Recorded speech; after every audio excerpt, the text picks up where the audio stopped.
So China has rolled out a structured compulsory AI curriculum from primary to high school. We've already heard that, building a clear talent pipeline. So the question is, should India follow with a national mandate, or does our diversity demand a different approach? Guru sir, for this particular question, I would love for you to understand or share with us from the policy lens point of view. Yeah, very interestingly, I have the same opinion that Rahul has got, and this comes from understanding the nature of education policy. So, Hmm.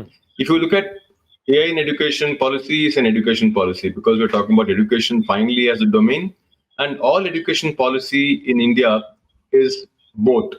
So, the center really comes out with broad guidelines. Hmm. So, the curricular frameworks, the larger, what should be taught, what should not be taught at a very broad level, school structures. A lot of what the central government does is guidelines and recommendations. But India is a federal country, and education is Hmm. really, it used to be a state subject and it became a concurrent subject sometime in 1976. Hmm. So the state governments actually have a need and a ability to have their own policies. This is simply because, Rahul is from Kerala, and Kerala has a history of excellent education system for several decades. And therefore, Hmm. Kerala is able to launch a program where teachers are trained not only how to use AI, and I think you mentioned this very important part, not only learning to use AI, but learning to critique AI. And there I Hmm. differ from Rahul because I feel AI is, people talked about it as data as oil, data as uranium, Yeah. AI is uranium. And you can't say uranium is so great that I'm going to carry it in my pocket and walk around. You should know Hmm. what to do with it. It's very powerful, but it's also Yeah. very dangerous and harmful. And therefore, what will work for Kerala may not even work for Karnataka, let Hmm. alone Rajasthan or Bihar or Uttar Pradesh. Every state has to make its own policy. But I'll just add one last thing, that the policy is not how can we go about using AI, how can we bring AI maximum into our lives. That's rather, I think I would say, naive and short sighted, because Hmm. that is ignoring the fact that AI is very powerful. You can compare it with uranium. Uranium can do the right thing if it's used in the right way. But if you Hmm. don't use it in the right way, what it can cause is enormous Yeah. devastation and harm. And that's what I would like to suggest.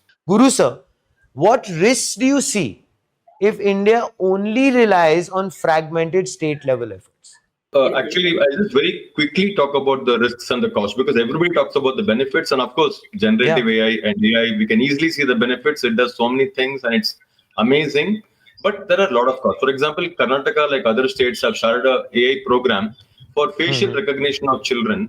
And the reason given by the Karnataka government is that you want to make sure that you know how many children are attending school, so that midday meals, what is the amount being Hmm. consumed and spent is already known, attendance is tracked, etc.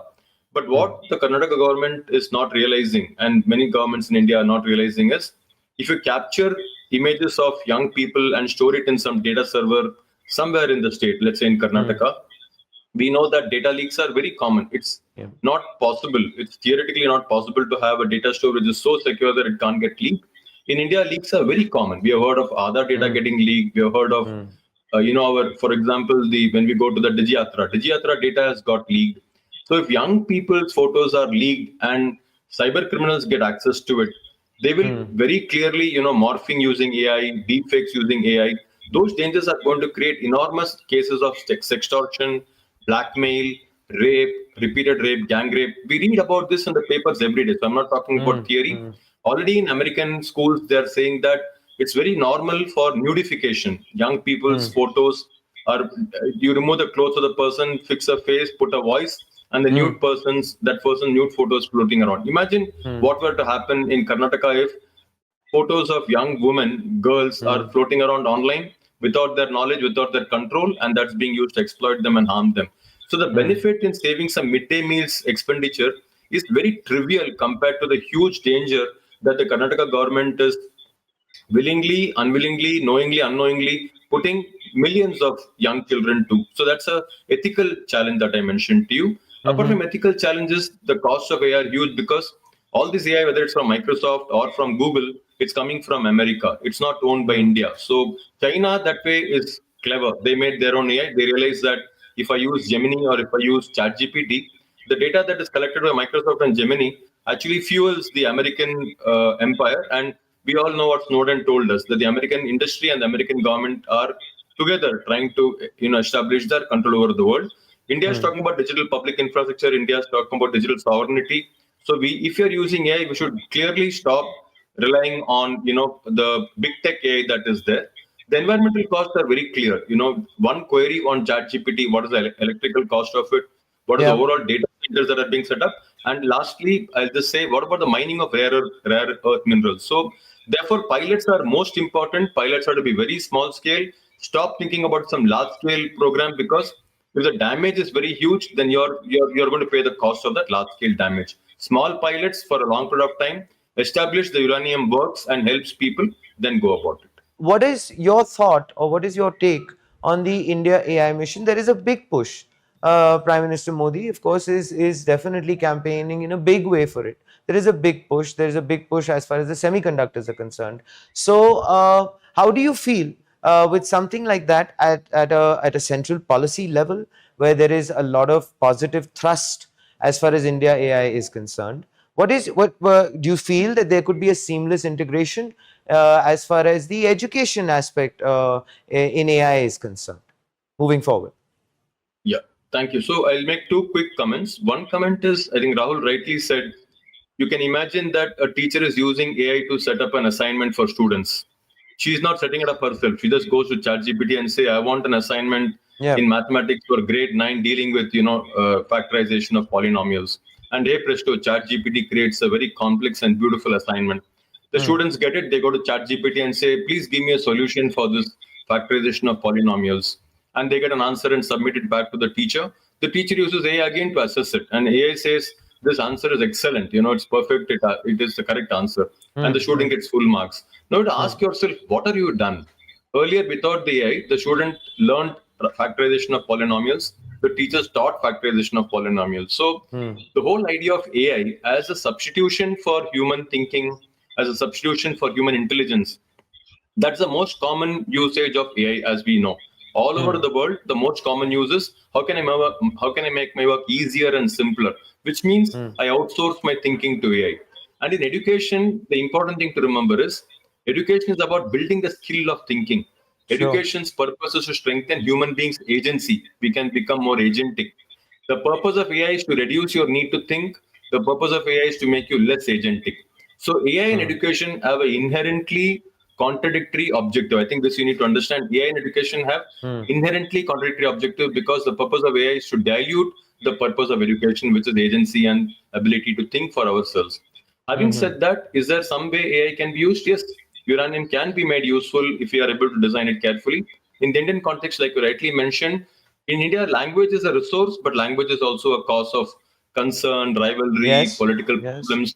And therefore, the whole idea of India that we should actually create local language resources, language translations, material translations to create a rich environment of people being able to access materials which are in other languages, and also hopefully ability to speak languages. It's not that I Hmm. don't need to learn Marathi because I know Tamil and some AI will translate Marathi into Tamil for me. Hmm. The Hmm. question you have to ask ourselves, can I use AI to learn Marathi, not use AI so that I don't need to learn Marathi? So I think education should look at how AI can strengthen agency, can make us think better. It's possible to do it, but it's much more difficult than the tendency that let us use AI to substitute our thought process. So language is certainly an important area. Central government is putting a lot of energy into it. More needs to be done. So the question is, how critical is teacher training for AI education to work, and what models should India adopt? How critical is the teacher training, and what systemic reforms are necessary? Guru sir, this is from that lens of maybe not compromising on the agency that you had mentioned, which I believe is a very incisive thought, but maybe trying to enhance it with a human touch, if a well informed human does it. Absolutely. I think your question is very well framed. So you look at society today, you will find that everybody is using a mobile phone, right? It's like everybody wants to use AI, using AI. Mobile phones are everywhere. But what do Hmm. we see? In many cases, you go to a poor family, somebody is telling them over the phone, please give the OTP. And then they give the OTP because they don't know that giving an OTP is a problem. Rich Hmm. people Hmm. like us are able to protect our wealth. But poor people, even if they have 5,000 rupees balance, they will lose that balance because they will do something that they should not be doing. So Hmm. Hmm. education about how it can harm you is a very important part of education, along with how can we make it work for us. So teacher education is the most important part of the puzzle because teachers need to know, and Kerala has done that. Kerala did not do its training to tell its teachers how can you do prompt engineering. People Hmm. think Hmm. that Hmm. prompt engineering is the most important part of AI. It is not, because it's how to Hmm. use AI to surrender your agency. But the Kerala program was how can you intelligently understand what AI is, what it is doing, how Microsoft and Google are actually manipulating you. Google and Microsoft and what Amazon are manipulating you use through those code. Let's not have any doubt about that. Hmm. Therefore, Kerala, what it has done, it has installed DeepSeek on its own server. This DeepSeek is not sitting on in China's server; it is sitting in Kerala's own server. The DeepSeek Hmm. will listen to what Kerala wants it to do. Every state government should do that. Teacher training should focus on what I call as critical digital literacy. It's not digital literacy. Hmm. Digital literacy means how can I use the software. Critical digital literacy means what is this technology doing to me, to society, to my classroom, to children, to their emotional state, to their learning possibilities and learning abilities. That curriculum has to be should be mandated and should be Hmm. taught to every teacher in this country. Which is not how can I use it, but what does it mean and when should I not use it and how can I use it. I think all these components are extremely important. If we don't have that, just like the poor Yeah. woman is giving up the OTP to the to the criminal who's asking her for the OTP, all of Hmm. us are in that position with respect to AI because the understanding about AI as something that is very good and good for everybody, the thinking is rampant. We should think AI is uranium. I think this is what I think this is the central message I want to pass on. It can be Hmm. useful, but it can be harmful more often than not. And the teacher needs to know when to use uranium, how to use uranium, and when not to Hmm. use it, how not to use it. Guru sir, you raised the point as far as which actually is very relevant, which is the equity aspect, which is basically today many AI programs are outsourced to private vendors. So let's say for an example, companies like OpenAI, Google, Perplexity, you had mentioned this. Others are offering free subscriptions for their AI tools like ChatGPT and Gemini to college students and teachers. So great for elite schools and universities, but what is your thought as far as the rural kids are concerned? Are they being left behind? Shouldn't AI education be actually for the overall public good? This uranium, which could probably fuel the future of some brilliant minds. And as far as the government is concerned, do we need to ensure equal access across the country? The first thing I said was AI in education is an education issue. So instead of asking every time, what shall we do with AI in education, you simply have to ask yourself, what will you do with education? So policy has to be state and central, we said in the beginning. In the same way, education is understood to be a leveler in society. Any Hmm. developed Hmm. society has only developed because everybody got access to quality education. You look at Germany, you look at France, the entire Western Europe, you look at America, you look at UK, they developed only because whether you are poor or rich, you are in a village or in the city, whether you are an elite person or a not elite Yeah. person, you could get good quality education.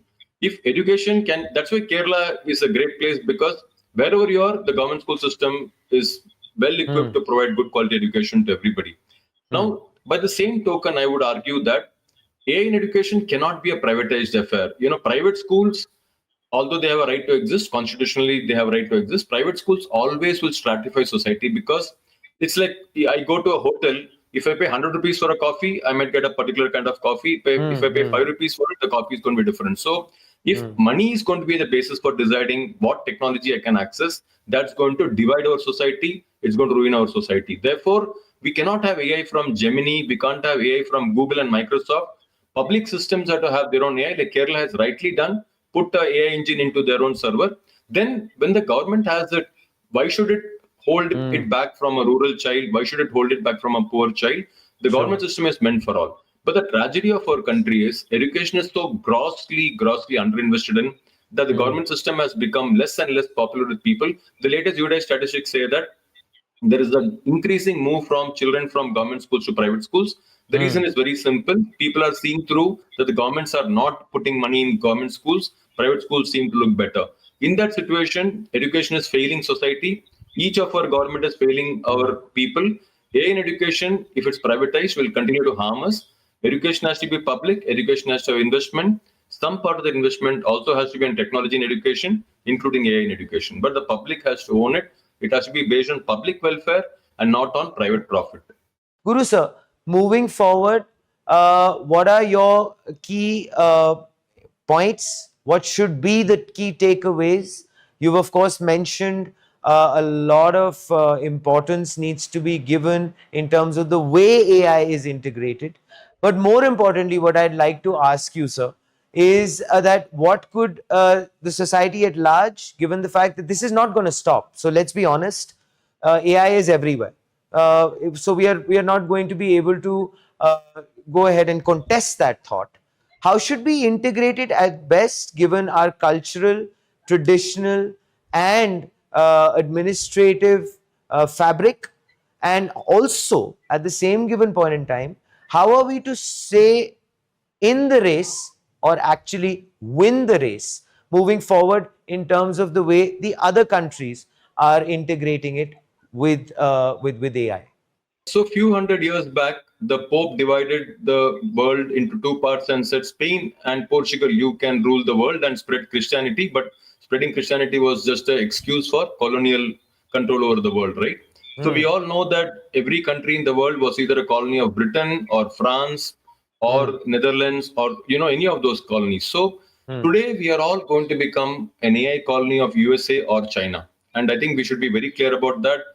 China and USA are far ahead of everybody else. Even Europe is nowhere in the picture. Even European Union is really scared because they don't know whether they can trust American AI, and they know they don't want to trust Chinese AI.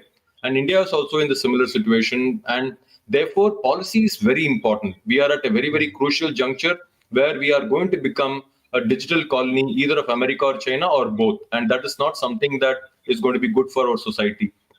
First is digital sovereignty has to be established by policy. China can do it vis-a-vis America. Definitely India can do it.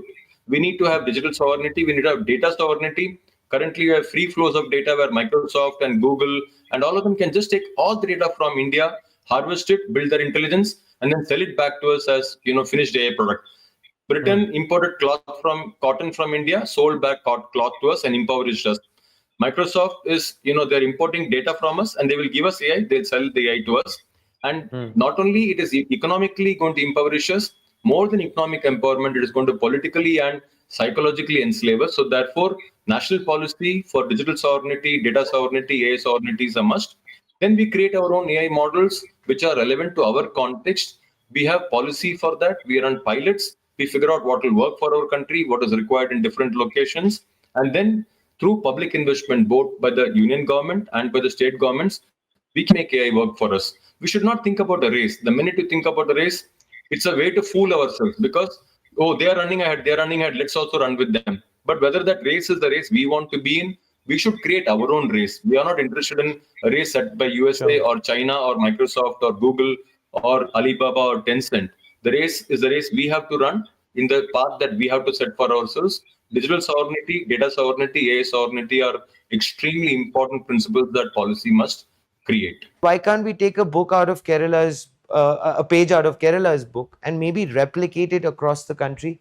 And if we manage to do that, do you feel that we'll have a lot more of a homogeneous sort of an environment where AI can genuinely then contribute very, very positively? Yes, certainly I think that we can do. Rahul used the word adopt. I'll just slightly modify it and say adapt. So obviously what works for Kerala won't work elsewhere, but the ideas, the principles, the models, the approaches, and certainly the code itself, resources that Kerala has created are very useful, very potential for, adaptation across the country. But one thing we must remember is many people think technology can be used to leapfrog. That is, you're at a very, very backward state, and then with technology, suddenly you can jump 100 years, jump 200 years.